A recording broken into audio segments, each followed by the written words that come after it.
Welcome, everybody, to another episode of the Oregon Minute. Today, we have Village Planner Elise Cruz on with us to talk about some developments that are coming up this summer, particularly a fast food restaurant that's a running joke in the village, but now that's soon to become a reality. So, welcome, Elise. It's good to have you back on. When you were last on the show, things were very different. But yeah, so how's it going? Things are pretty busy over here. We've got development happening in every corner of the village, and excited to finally be able to share some news about our potential commercial businesses coming into town. So happy to discuss that more with you today. Yeah. So let's start with what's been, the longest from running joke. I've heard as far back as like 2 decades. Can you tell us about the new Culvers development? Where it's going to be located? What does the design have? Things like that. Sure. So the site that Culvers is looking at is the corner of Janesville and Park Street. So commonly known as the Waterfall Motel and Restaurant site.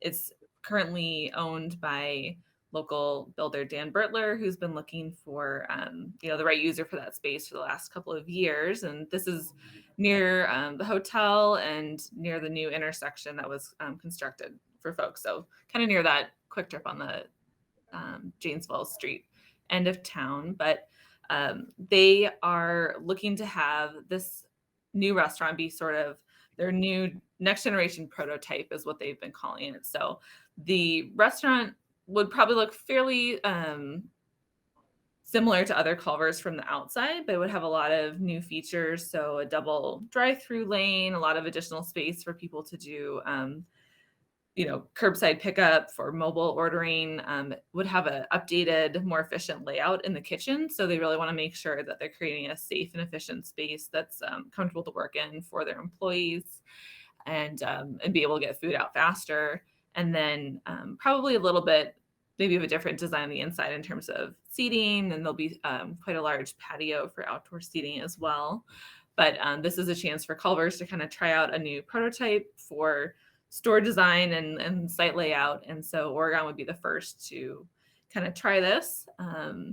They would also have this be a corporately owned Culvers. So that's kind of a big difference from some of the other Culvers in the area that folks probably are familiar with, having to drive from Oregon to get your Butterburger fix. But those local Culvers that are nearby us are franchise owned. This would be a corporately owned Culvers, so it's owned by the Culvers family, and they actually use these sites for training sites for new franchisees and managers. So kind of neat that we would be one of very few sites within Wisconsin that's owned by the Culvers family, and they really take a lot of pride, I think, in their family-owned stores too, in terms of landscaping and upkeep and being really involved in the community too. So we're excited to see what that looks like in the future. And that does sound really exciting. And I think that's really cool that it's going at the old, particularly that it's going at the old Waterfall Motel site. Because I remember, and I'm sure a lot of our viewers remember when that old site was burned down. And I just remember like one of my colleagues took really, I mean, epic is probably the best word to use, just like um, photos of that being burned down. And I mean, the firemen trying to control the burn and everything. But it's cool to just see that area being developed. And I've heard a lot of feedback from readers that they feel the same. But then I understand too then that Great Dane might be consolidating or bringing a brewery to Oregon as well. Can you talk a little more about that? Sure. So the site that they're looking at is 102 Alpine Parkway. It's right in the corner of Alpine and County Highway CC. So near the Miller Dental office and the One Community Bank building, which the village has purchased, and that'll be our new village hall probably in the spring of 2022. So lots going on that intersection. But they are looking to consolidate their brewing operations to one location. So right now at various restaurants for the Great Dane, they have brewing operations going on there, but just in an effort to increase their seating capacity for the restaurants at those other locations, and also to just make the brewing more efficient and a little bit more cost effective to have all of the ingredients delivered to one location. They would like to have the brewing kind of happen all in one place. So the building would be 2 stories. The vast majority of the building is dedicated for brewing, but in the front, facing Highway CC, closer to the park, there would be sort of a tap room, brewery type use that's open to the public. So sort of a sports bar type use, and indoor seating, potential for a food truck and kind of an outdoor picnic, yard game type area. And they are looking to have food service at the location. They're kind of still in the works in terms of what that would look like. But from what I've heard so far, they're not looking to have sort of one of the full-blown restaurants here. That's not quite the focus of this site, but depending on the popularity of the location and when people are coming, if they're coming, at dinner time with families, maybe there would be a change in the future to offer more items from their menu. But from what I've heard at this point, it would be smaller items, kind of handheld items like nachos and sliders and pretzels and things like that are pretty easy to grab and go. So excited to see how those shape out. Both Culvers and Great Dane at this point are just conceptual, so that's important to understand that there's a lot of moving pieces in terms of the site design, what the buildings would look like. I know often when people kind of see something come to Planning Commission, they think, the shovel's growing in the ground tomorrow, but there's both still pretty early in the process. And that's why we had them come to Planning Commission just at a conceptual level last week for initial conversation. And we like to have the Planning Commission get a chance to give them some feedback about any red flags they see or things that they really like on the site, so that before the developer really invests a lot of time and money into the site design, they kind of know what the Planning Commission's looking for and what questions they might have. And ultimately, when they do come back for more of those final approvals, it helps things just run more smoothly, and hopefully, again, saves everybody kind of time, effort, and money overall, just having those conversations early on. And so even though those businesses are in the conceptual phases, what have you heard from the community? How do you think the community has received the news that these businesses may be coming to Oregon? Yeah, it's been fun to see. I think there's been a really positive response to knowing that there's these businesses are willing to invest in Oregon. They see this as a really strong, growing market, that they like the access in terms of for the Great Dane site. It's pretty neat that that's right across from a large park, and just creates a unique setting for them. And also with Culvers, that's a really great location for them right off the highway too. And I think, like you said, making good use of a really underdeveloped site. It's been kind of sad to see for the last couple of years, just that big sheet of asphalt. So I think people are excited to see something going up there. And of course, it's been a long joke that we'll never go to Culvers. So happy to maybe prove some people wrong now. But yeah, lots of excitement. It's nice to have something to look forward to after the last year or two, just knowing that things are kind of, coming out of COVID, and that businesses are willing to invest in our community is a great sign. Yeah, I think so too. I mean, because we just had the wine reserve open, and and it sounds like there's Kickback Cafe coming to the downtown. So yeah, and it's just, I've been really pleased to see that myself. Being the business editor and everything, and that gives us more story ideas as well. So good job security for you. Yeah.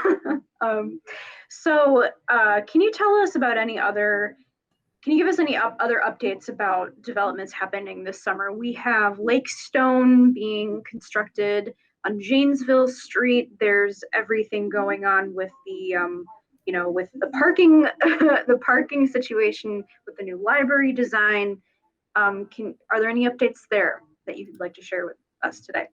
So for the Lake Stone affordable housing site, I'm sure lots of people have seen the old house on the hill, and a lot of trees come down. I know there's a lot of construction activity over there. So we've been hearing from some of the neighbors and trying to make sure that construction hours are adhered to and all of that. There's a lot of work to be done on that site. And we expect that to be about an 18-month construction window. So they get started halfway through 21. They'll probably be wrapped up by hopefully late next year.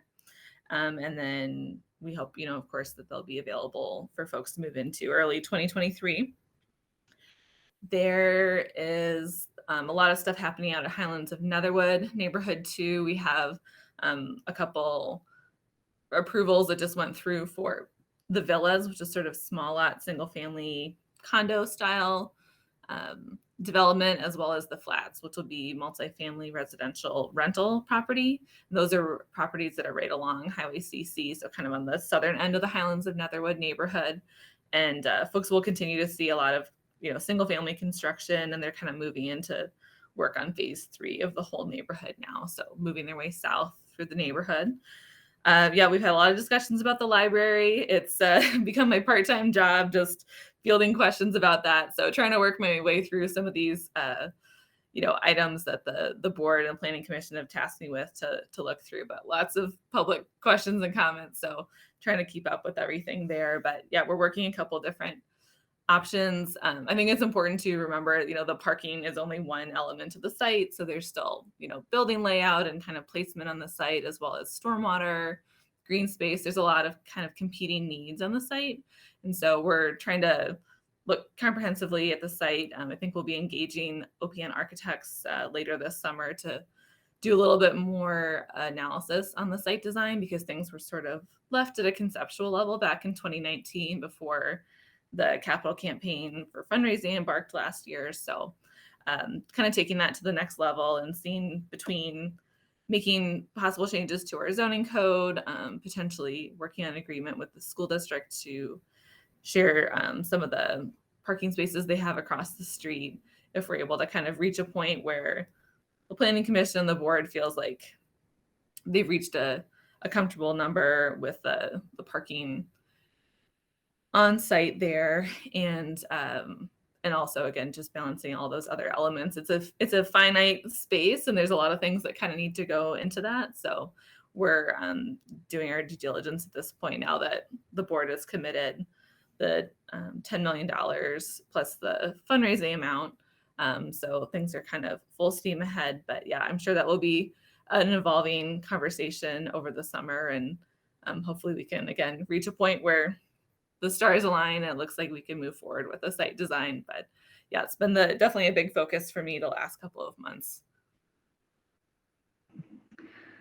Well, I think that sums up everything in terms of what's coming up this summer. Unless, Elise, is there anything else to add there that people can expect? Just staring off into my zoning map across my office and looking around. The other, I guess, big piece would be Autumn Ridge phase 2. So that neighborhood is right south of Foxfield Road on the southern end of the village, kind of in the neighborhood of the middle school. So we're moving through plat approval, as well as an urban service area amendment, which allows the village to provide sanitary sewer service and kind of grow the area that we're allowed to do that. So that's run through the Capital Area Regional Planning Commission, CARPC, and ultimately it's sort of a DNR approval. So we're working on annexing that property into the village from the town of Oregon, and then working through the approvals for that. So that would be additional, I think it's 31 single family homes, as well as a park in that neighborhood, which would be great. There's a definite lack of public park space on that side of town. So folks will also see that those approvals moving through planning commission and village board throughout the summer. And then the hope is that for the developer, he'd like to start doing some site work around Labor Day or so. So some of those home sites will start to be available later this fall. But I think that's the majority of the big things happening around the village. So definitely enough to stay busy throughout the summer. And I'm glad that we were able to catch you on the Oregon Minute before you go on leave this summer. So yeah. Just wanted to wish you a congratulations there too on expecting. So thank you. Yeah, you're very welcome. Everybody else at the village picks up where I left off, and things keep moving. But yeah, definitely looking forward to my new job as mom this summer. It'll probably be just as hard, if not harder, than this job, but at least it'll be something new. I'm looking forward to spending time with the little one.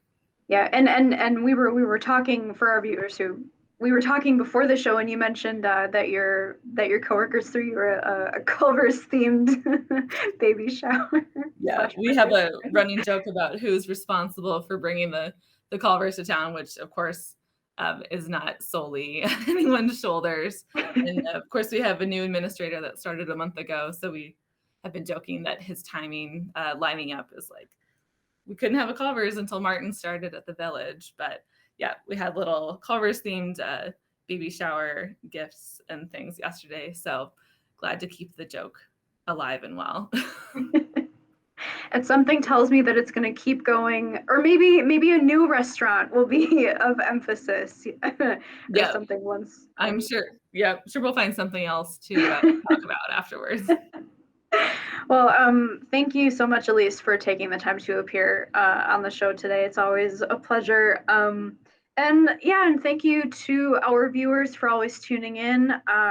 We, again, as I say every episode, we have some really excited content planned for you guys this summer. So please tune in every Thursday at 7 p.m. Thanks, everybody.